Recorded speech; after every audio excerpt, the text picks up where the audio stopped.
बिस्मिल्लाहिर्रहमानिर्रहीम। अस्सलाम वालेकुम। उर्दू फन टीवी में खुशामदीद। प्यारे दोस्तों, पाकिस्तान जब से मार्दे वजूद में आया है तब से लेकर आज तक इसके मुहाफिजों यानी अफवाज पाकिस्तान में मौजूद हर ईमानदार और वतन से मुखलस शेर ने मुल्क की खातिर अपने घर बार को छोड़कर, अपने प्यारों को छोड़कर अपनी जानों का नजराना पेश किया है।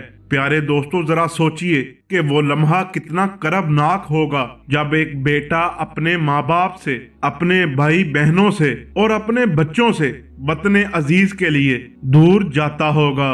यकीनन वो लम्हा बयान से बाहिर है। आप इस वीडियो में देख सकते हैं कि एक पाक फौज का शेर महाज पर जाने के लिए तैयार था कि उधर से उसका छोटा सा बेटा आ गया और उसके गले से लिपट गया।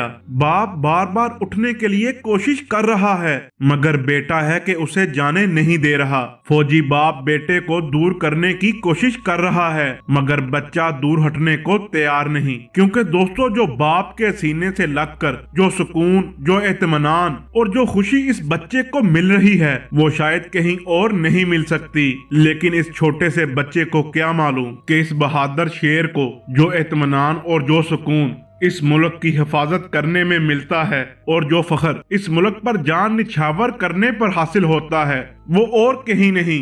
बेशक कुरान करीम सच कहता है कि शहीद को मुर्दा मत कहो बल्कि वो तो जिंदा हैं। अखलाक से भरपूर जज्बा शहादत लिए हुए अपने सिपाहियों पर हमें फख्र है जो अपनी औलाद से, अपनी फैमिली से दूर रहते हैं अपने प्यारे वतन की खातिर। अल्लाह रब्बुल इज्जत वतन अजीज के मुहाफिजों को अपने हिफ्ज़ो ईमान में रखे, आमीन। दोस्तों, उम्मीद करता हूँ वीडियो पसंद आई होगी। वीडियो अच्छी लगे तो लाइक एंड शेयर जरूर कीजिएगा। मिलते हैं अगली वीडियो में, तब तक के लिए अल्लाह हाफिज।